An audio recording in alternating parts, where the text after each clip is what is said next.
tinokuchingamidzai kuchechi yeChrist Embassy yepamhepo yatinoita muchishona. Iko zvino hapachina chikonzero chokupedza svondo rose usina kupinda chechi, nokuti painopindwa unenge usipo, kuda wakanga uri kubasa pakaenda vamwe kuchechi, kuda wakanga uri parwendo, kuda chechi yeChrist Embassy haisati yakuwanikwa kwaunogara, kana kuti unofarira hako kudzidza shoko raMwari nechishona. Ino ndiyo yave chechi yako. Chipinda tinamati. Haleluya. Tinosangana zvekare pamunamato wedu weChrist Embassy, ndichivimba senguva dzose kuti makava nesvondo rakanaka, uye ndichivimba zvekare kuti makagona kubatana nesu paminamato yatakava nayo pamwe chete naMufudzi Kristu, tichinyengeterera dzinyika. Kubva mugore ra2020 Mufudzi Kristu vanga vachititungamirira kunyengeterera dzinyika, tichirwisana nezvese zviri kuitwa naSatani achida kukanganisa nyika dzepasi rino. Munorangarira mese kuti mugore ra2020 pakauya COVID ranga riri basa rwakaipa.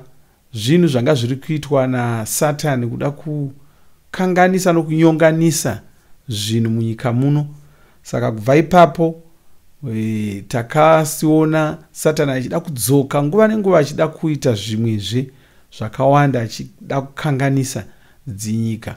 Ipapo Mufudzi Kristu pamwedzi mitatu kamwe, pamwedzi mitatu ega ega, vanga vari kuti unganidza pasi rose, tichinyengetera, tichigadzirisa zvinhu panyika pano.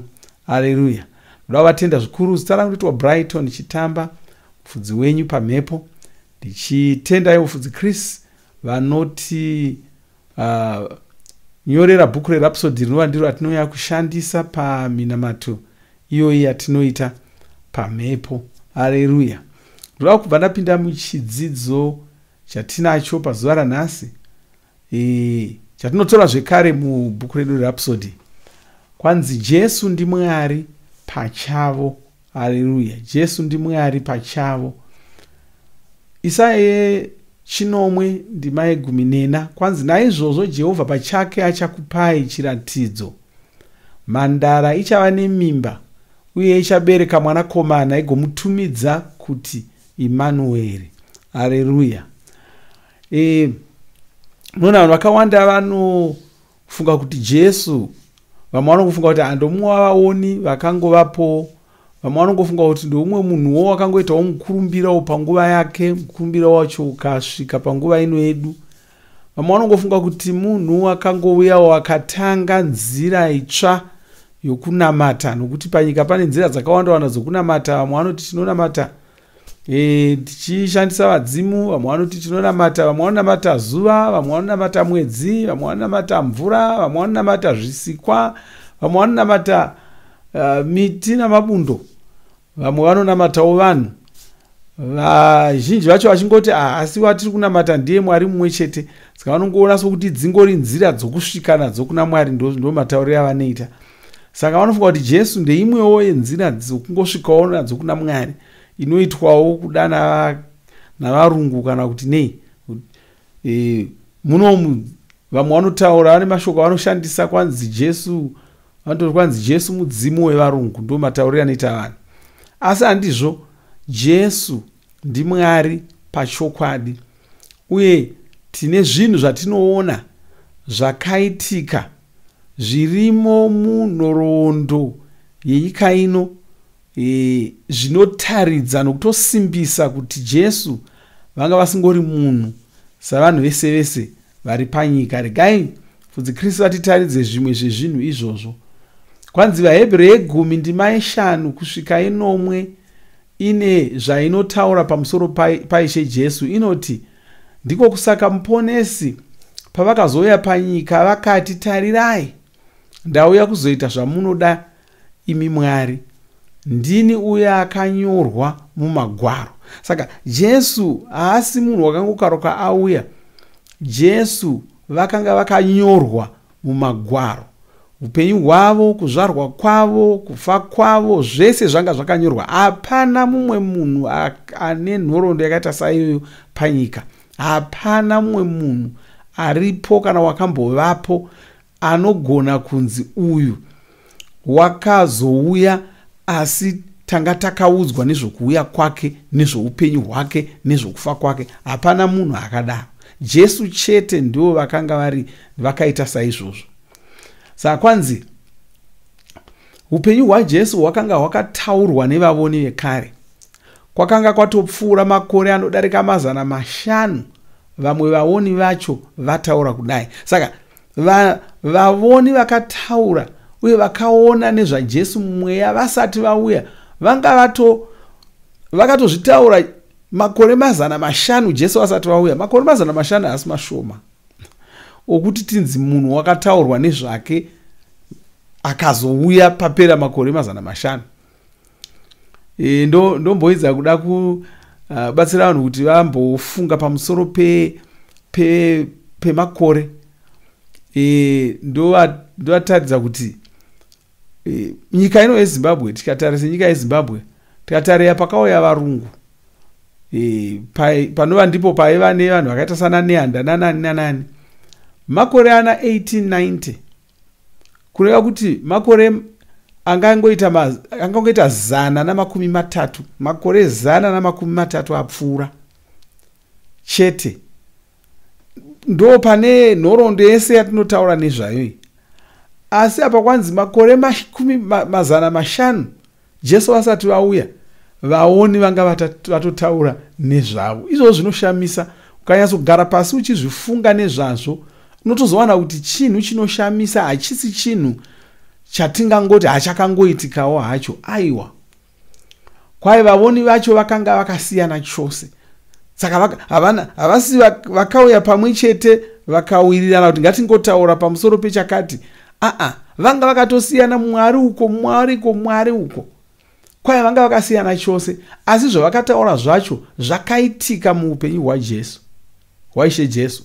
Saka Jesu ndivo chaivo vakanga vataurwa nevavoni vose ava, nokuti hazvigoni kuti zvose zvakataurwa nevavoni ava zvingozoonekwa pamunhu mumwe chete. Nokuti kuna vamwe vanogona kuti zvinhu zvakangokaruka zvaitikawo. Aiwa, hazvigoni zvose kubudira pamunhu mumwe chete. Regai tarise zvimwe zvacho, regai tarise mamwe mashoko evavoni ava. Mamwe acho ndiwo ataverenga muna Isaya 1:14 yati, naizvozvo Jehovha pachake achakupai chiratidzo, mhandara ichava nemimba uye ichabereka mwanakomana, igomutumidza kuti Imanueri. Izvo zvakagara zvataurwa. Jesu ndivo vakazozvarwa nemhandara. Hapana mumwe watinoziva panyika pano akazvarwa nemhandara. Saka kureva kuti ndima iyi haina mumwe munhu waitaura nezvaye. Ndima iyi yaitongotaura pamusoro paJesu. Hatina mumwe munhu watinoziva wakazvarwa nemhandara. Hatina mumwe munhu watinoziva akazvarwa pasina murume ataurwa nezvake. Jesu vega ndo vakaita saizvozvo. Kureva kuti ndima iyi yanga yakangonanga ivo Jesu. Nokuti izvi ndizvo zvatinoona muna Matiyo yekutanga ndima ye22 kusvika 23. Inoti izvozvi zvose zvakaitwa kuti zviitike zvakarehwa naShe nomuromo womuoni achiti, tarirai, mhandara ichava nemimba, ichazvara mwanakomana, vachamutumidza zita rinonzi Emanueri. Zita iri rinoreva kuti Mwari unesu. Haleluya. Kwanzi vaoni vakanga vataurawo nzvimbo yakanga ichazozvarwa Ishe Jesu. Tinoona mashoko avo muna Mika 5 ndima 2 inoti, asi iwe Bheterehema Efurata, kunyange uri muduku pakati pamarudzi aJudha, kwauri kuchabudira mumwe achava mutongi pamusoro paIsraeri. Mavambo ake ndeekare kare, kubva pamazuva ekare kare. Jesu vakazozvarwawo muBheterehema. Izvi ndizvo zvatinoona muna Matiyo 2 ndima yekutanga inoti, Jesu vakazvarirwa paBheterehema reJudhea. Vakazvarwa pamazuva amambo Herudhe. Vachenjeri vakabva vasvika Jerusarema vakanga vachibva kumabvazuva. Saka taona kuti kwanzi pachazvarwa munhu nemhandara, Jesu ndokuzvarwa nemhandara. Pachazvarwa munhu achazvarwawo Bheterehema, Jesu vazvarwawo Bheterehema. Haleluya. Zvose ndongobudira pamunhu mumwe chete iyeyu. Hazvigoni kunge zvakangoitika, hazvisi zvamasanga, zvinhu zvakatorongwa. Uye tataura kuti mashoko ese iwaya akataurwa makore 500 kana kupfuura Jesu vasati vauya. Haleluya. Kwa Mika uyu anoti mavambo aJesu akanga ari ekare kare, kureva kuti Jesu vakanga vasiri munhu wenyama, vakanga vari Mwari, nokuti vakavapo zvisikwa zvisati zvavapo. Haleluya. Saka imbofungai kuti Mika ari kutaura, imbofungai pamusoro pemunhu wonomuoni, ngatingomutora semunhu, ndi Mika ari kutaura uyu. Otaura pamusoro pomunhu waanoti achazvarwa. Oti iwe Bheterehema Efrata, kunyangwe uri muduku pakati pamarudzi aJudha, mauri muchabudira mumwe achava mutongi pamusoro paIsraeri. Mavambo ake ndeekare kare, kubva pamazuva ekare kare. Handizivi kuti munhu anenge afemerwa nei kuti ataure achidaro, achitsanangura munhu kuti kuchazvarwa munhu wakagara aripo. Hazvitauriki kungotaura munhu achingotaura. Hapana nganga ingauya achingotaura izvozvo kuti pane munhu achazvarwa achatonga Israeri, uye munhu iyeye munhu achange agara aripo. Zvinorevei izvozvo? Asi mashoko anongotaurwa.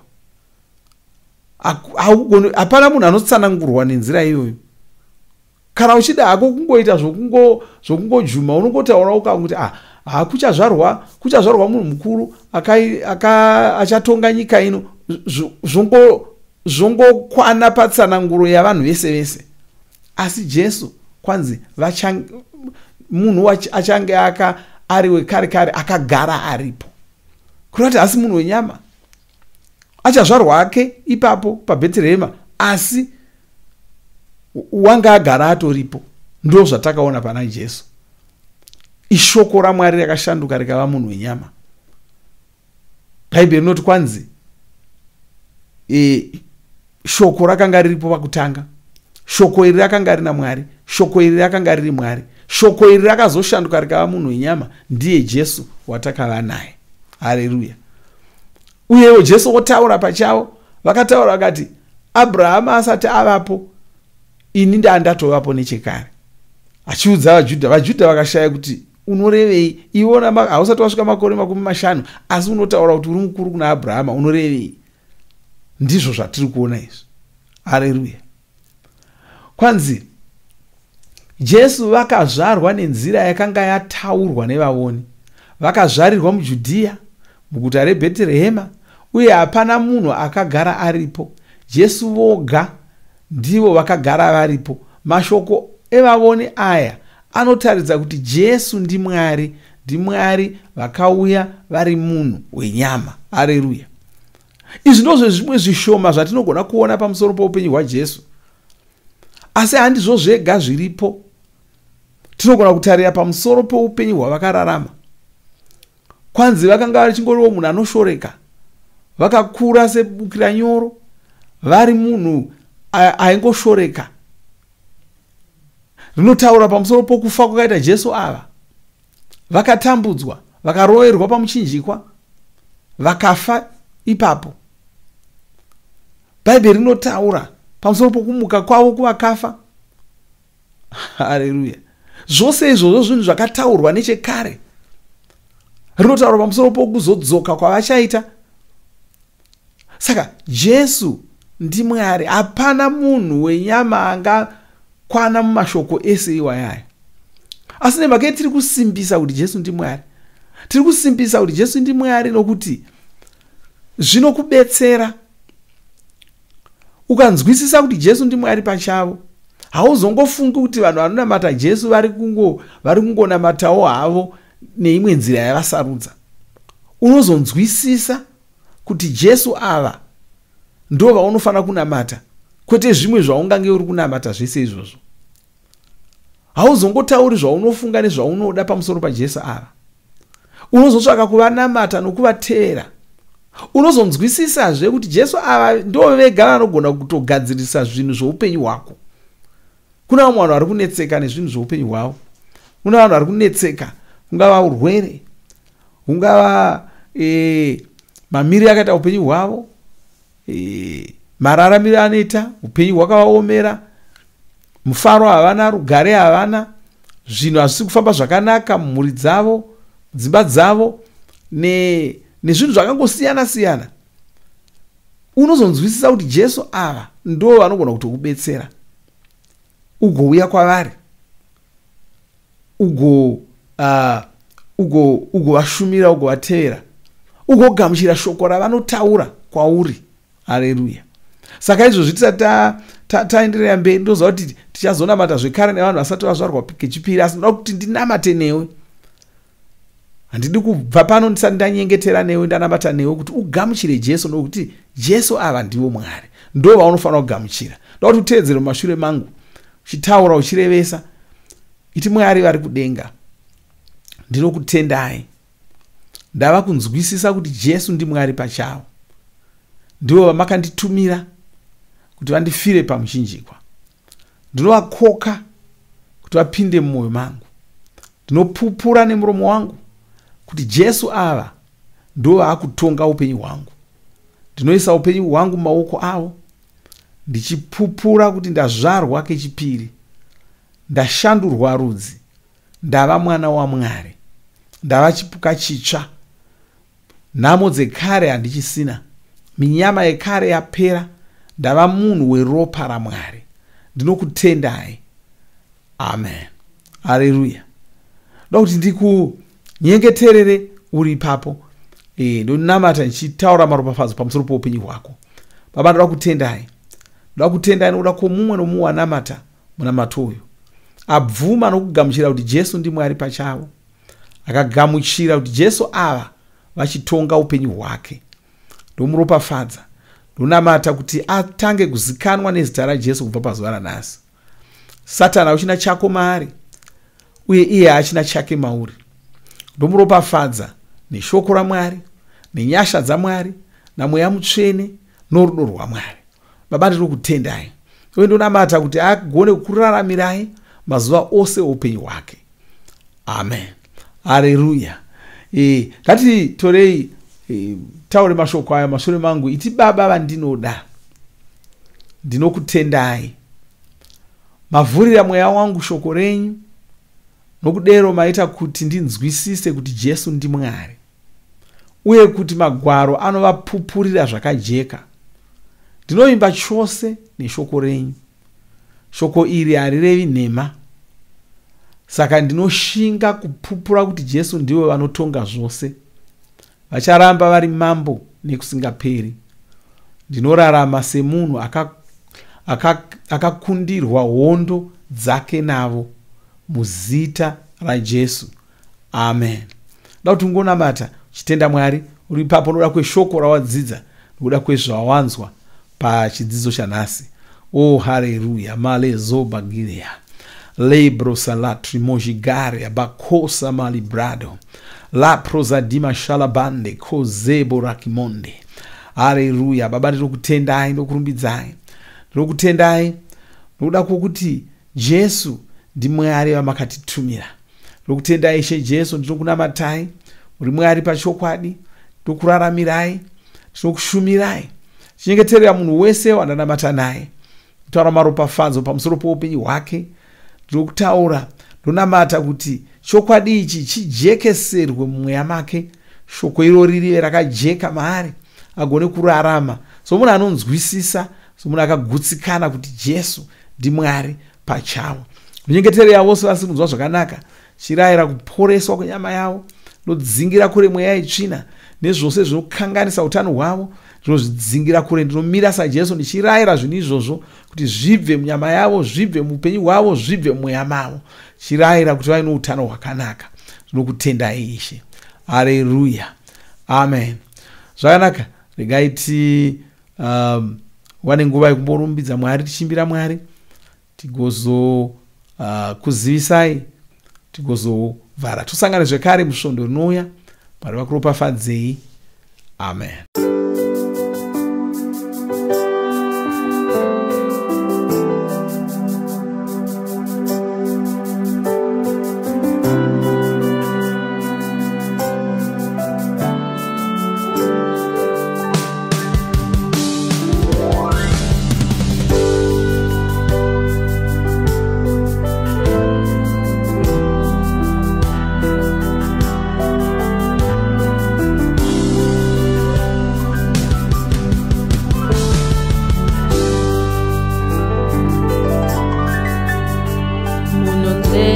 Moyo wangu munondiziva chose,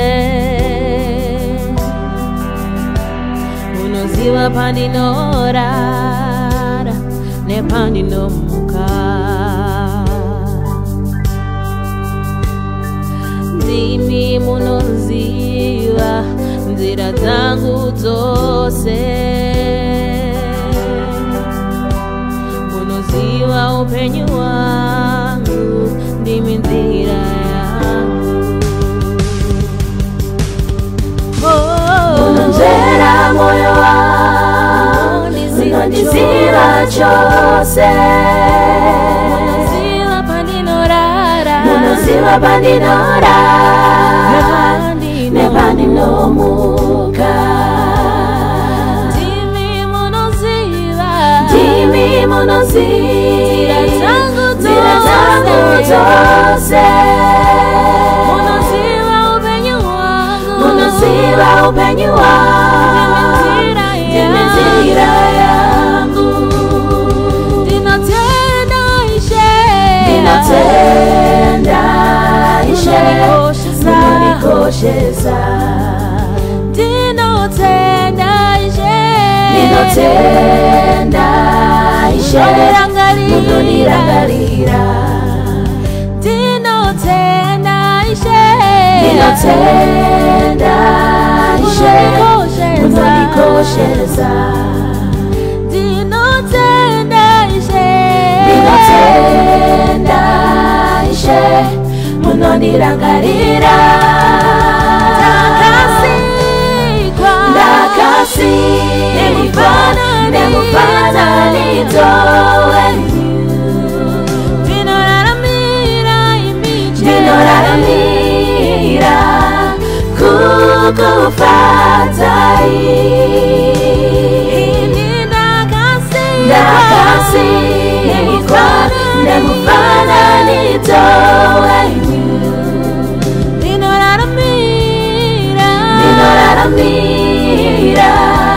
kukufadzai,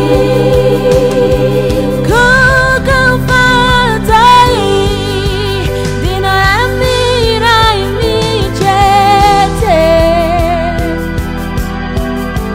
ndakasikwa kukufadzai, makandiumba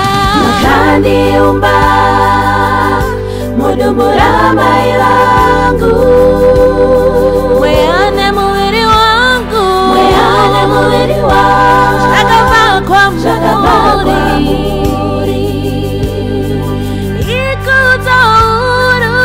ikudzo huru, kudanwa nezita renyu, makandita Ishe,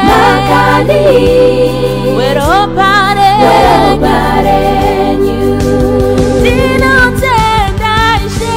ndinotenda Ishe munondikoshesa, ndinotenda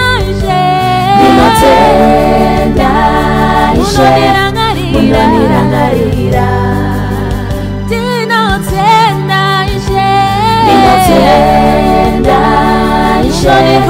munondikoshesa, ndinotenda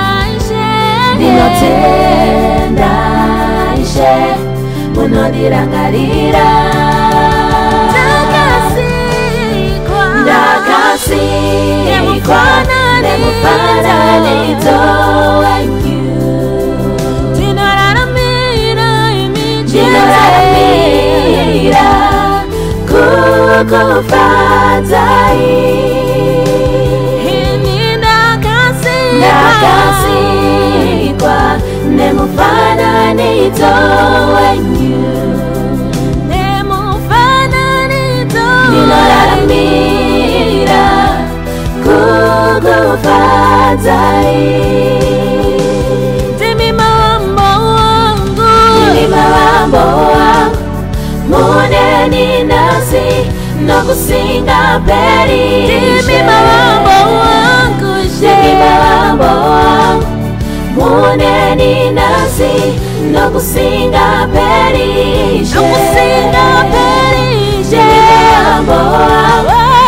Muneni nasi nokusingaperi.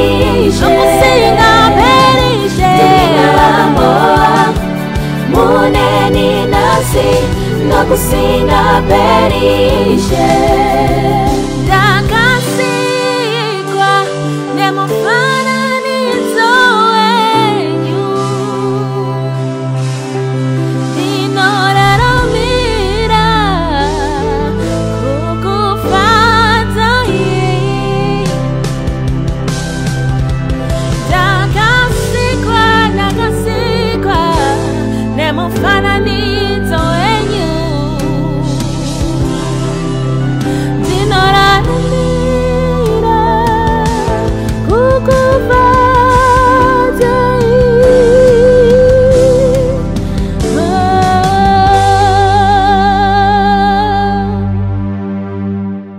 Tinovimba makomborerwa nemunamato wesvondo rino. Kana manga musati mazvarwa patsva, namatai mumashure mangu, muchidudza, muchirevesa.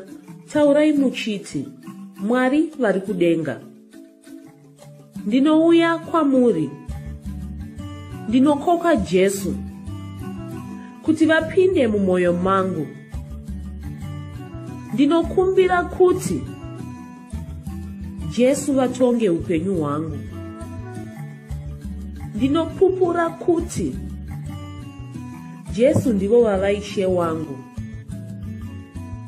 Saka ndinogamuchira upenyu usingaperi mumweya mangu. Ndazvarwa patsva, ndava chisikwa chitsva. Ndinokutendai. Amen. Makorokoto mazvarwa patsva, tinokugamuchirai muchechi yeChrist Embassy. Titumirei zita renyu nekwamunogara. Munogona kutumira iri SMS kana WhatsApp pa 0772 166 928 kana kutuma tsamba pa shonaror@gmail.com. Muchida kupa mpiro yenyu neEcocash, rovai namba *151*2*6 *58225# motevera zvinenge zviri kutaurwa neEcocash ipapo. Kana muine nhare dzemazuva ano, munogona kushandisa KingsPay kupa mpiro yenyu. Shandisai kodhi inoti TNIOG nemavara makuru. Tinoda kukuzivisai zvinotevera. Tinokurudzira kuti musadarikwe nezvidzidzo zveRhapsody. Zvidzidzei kuti shoko riwande mamuri, mugone kumirisana nezvinhu zvinonetsa muupenyu. Munamato uno munoubata pa WhatsApp, pa radio, pa YouTube panoti Shona Online Church. Tinokumbira mutizivise kana muri kutibata pane imwe yenzvimbo idzi. Kana pari pa internet, munogona kunyoresa muchiti pazita renyu. Kana pari pa WhatsApp, tinyorerei tigopota tichikutumirai zvimwe zvidzidzo, kana kutitumira SMS pa 0772 166 928. Ivai nesvondo rakanaka.